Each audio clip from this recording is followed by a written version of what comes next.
সকালে পুজো সেরে হাতে বেশ খানিকটা সময় রয়েছে, তাই এই সময়টা নষ্ট না করে ভাবলাম যেই কাজটা এতদিন ধরে করা হয়নি পড়ে রয়েছে সেই কাজটা করার মতন এখন হচ্ছে উপযুক্ত সময়। বাজার যখন চলে আসবে বাড়িতে তখন কিন্তু আমি এইসব কাজ আর করতেই পারবো না। আর এখন দেবনাথবাবু বাজার পাঠাতে বেশ খানিকটা সময় লাগবে, তাই জন্য ভাবলাম এই কাজটা এখন করে নিই, তারপরে রান্নাঘরে যাব। Hello everyone, good morning. তোমরা সবাই কেমন আছো কমেন্ট করে জানিও। আমরা কিন্তু বেশ ভালো আছি। চলে আসলাম শনিবার সকালে ছোট্ট একটা মিনি ব্লগ তোমাদের সাথে শেয়ার করতে। আশা করছি আজকের মিনি ব্লগটা তোমাদের একটু হলেও ভালো লাগবে। তোমাদের বললাম না যে একটা কাজ পড়ে রয়েছে, আজকে করাই হচ্ছে না, তাই ভাবলাম আজকে যতই বেলা হোক রান্নাঘরে যেতে কাজটা করেই যাব। যখনকার কাজ তখন না করলে না সেই কাজ একদমই হতে চায় না। আজ করি কাল করি বলে কাজটা করতে আমার অনেকটাই দেরি হয়ে গেছে। তো অনেক দিন আগে একটা কাপ সেট কিনে নিয়েছিলাম, সেটাই এখন গুছিয়ে রাখাও হয়নি আর জায়গা মতন গুছিয়েও রাখিনি। তাই ভাবলাম শোকেসের সমস্ত জিনিসগুলো দেখো নিচে নামিয়ে নিয়েছি।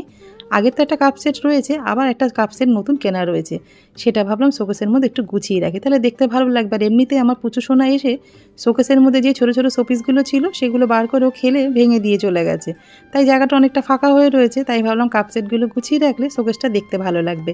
একটা বেডরুমের মধ্যে একটা শোকেস রয়েছে, যদি শোকেসের ভেতরটা ফাঁকাই থাকে তাহলে দেখতে ভালো লাগে বলো তো। তা দেখো একটা ট্রে ছিল কেনা, তারপরে এরকম কাপ সেট ছিল, সেটা সেই যেরকম কিনে নিয়ে এসছি ঠিক সেইভাবেই কিন্তু ব্যাগের মধ্যে রয়েছে। শোকেসের ভেতরটা এতটাই ধুলো এতটাই ঝুল জমেছে কেন আমি সেটাই বুঝতে পারি না। সব সময়ের জন্য কিন্তু ওটা আটকানো থাকে, তাও কিন্তু প্রচুর ধুলো জমে। একটা সুতির কাপড় দিয়ে শোকেসের ওপাশে যে দেখছি জিনিসগুলো আমি গুছিয়ে রাখছি সেখানে 4খানা মতন র্যাক রয়েছে, সেই জায়গাগুলো ভালো করে মুছে পরিষ্কার করে নিলাম। নিয়ে এবার ভেতরে যে ছোট ছোট শোপিসগুলো ছিল সেগুলোর মধ্যে খুব ধুলো হয়েছিল, সেগুলো সুতির কাপড় দিয়ে ভালো করে মুছে মুছে জায়গা মতন গুছিয়ে রাখলাম। আর নিচে যে দুটো র্যাক রয়েছে তার মধ্যে কাপসেটগুলো গুছিয়ে রাখবো। তা চলো সাজানোর পরে কেমন লাগছে তোমাদেরকে একটু দেখাই।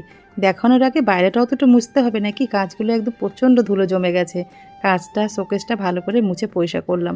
সুতির কাপড়ে কিন্তু হয়নি জানো তো, একটা টিস্যু নিয়ে ভালো করে ওটা মুছে নিলাম। টিস্যুর মধ্যে একটু লিকুইড থাকে তো দিব্যি বেশ কাজটা কিন্তু পরিষ্কার হয়ে যায়। কাপসেটগুলো কেমন হয়েছে অবশ্যই কিন্তু কমেন্ট করে জানিও। তোমাদের বললাম দেবনাথবাবু কিন্তু সাদা জিনিসটা বেশি পছন্দ করে, সাদা আর কালো, সেই জন্য কাপগুলো দেখো 2খানা কাপ সেট কিন্তু সাদা আর কালোর মধ্যে।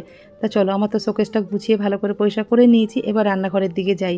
নিতাইদা কিছুক্ষণ আগে বাজারটা দিয়ে গেছে, তখন তোমাদেরকে আর দেখাতে পারিনি, তাড়াতাড়ি করে দৌড়ে এসেছি। স্যাম তো এসির মধ্যে শুয়ে আছে, বারে বার দরজা খুলে যাবো আসবো, তাই ভাবলাম বাজারটা দিয়ে যাক, তারপরে বাজারটা যখন ধুয়ে একদম সুন্দর করে গুছিয়ে রাখবো তখনই তোমাদের সাথে শেয়ার করব যে শনিবার সকালে কি কি বাজার পাঠালো দেবনাথবাবু। তা দেখো একদম বাজার ধরে নিয়ে চলে এসছে, যেরকম চিকেন, চিংড়ি, তেলাপিয়া মাছ। আর এই ছোটো ছোটো তেলাপিয়াগুলো কিন্তু ঝাল খেতে বেশ ভালো লাগে। আর চিংড়ি মাছ আর চিকেন হচ্ছে আমার ছেলের সবচেয়ে পছন্দ। আর আমার চিকেনটা অত ভালো লাগে না, চিংড়ি মাছটা কিন্তু খুব ভালো লাগে। তা দেখো শনিবারের বাজার কিন্তু আমি ধুয়ে একদম জায়গা মতন গুছিয়ে নিয়েছি। মিনি ব্লগটা কেমন